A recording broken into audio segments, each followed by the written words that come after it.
In this part, we will start with the male reproductive system. In our previous class, we have already discussed about the reproductive system or human reproductive system. What are the different phases of reproductive system starting from the gametogenesis up to the parturition and gestation. In this chapter, we have to discuss about the two reproductive system on the basis of two individuals, that is, the first one is male reproductive system and the second one is female reproductive system. So today we'll going to discuss about the male reproductive system. So the human male reproductive system. In this human male reproductive system, we have to know about the two types of sex organ, that it comprises of two types of sex organ. Number one, that is primary sex organ, and the secondary sex organ.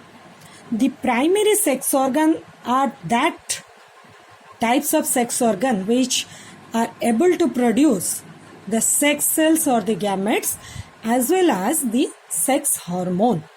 Here, the primary sex organ in case of human male are the pair of testes, or they are two in number, and their function is going to produce the gametes, that is the male gamete, sperm, and the male sex hormone, that is testosterone. So, here in case of human reproductive system, human male reproductive system, the primary sex organ produce, that is the testes, produce sperm and testosterone hormone. Now come to the secondary sex organ. To help this primary sex organ, certain other organs are going to help during the reproductive system are known as secondary sex organ or the accessory sex organs. These are also called helping organs or helping sex organs. These are of following types.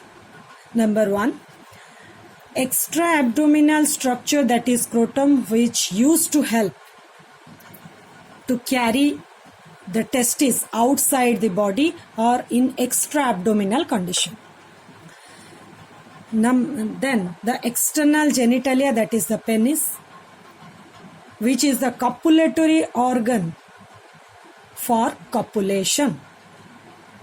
Next, several glands are also the secondary sex organs of male reproductive system.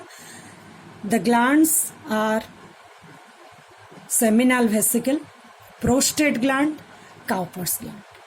These three glands used to produce different types of fluid during this male reproductive system, used to help the reproduction. And several ducts are used also there to help the reproduction, such as epididymis, vas efferens, vas deferens, and the urinogenital tract. In case of human male, this urinogenital tract is the common duct for release of urine as well as the sperm or semen. So it is combinedly called urinogenital tract. So here the primary sex organ and secondary sex organ of human male reproductive system are there. Now come to the total human male diagram of human male reproductive system. So students, you have to draw this diagram. Here it is the urinary bladder, as we all have discussed, that is the primary sex organ are the pair of testes. Here the pair of testes are found fixed inside in a pouch like structure, that is called scrotum. So first of all, we know what is the primary sex organ in case of human male reproductive system, that is the testis. The testis is a small oval structure approximately of 4 to 5 centimeter in length. It is placed protected in the condition outside the body in a pouch-like structure that is called scrotum, or you can say it as scrotal sac. Here these are the two pouch-like structures which are present outside the body, extra-abdominal in condition, and that is called scrotum or the scrotal sac. If we will draw this diagram where it is a pouch-like structure where the testis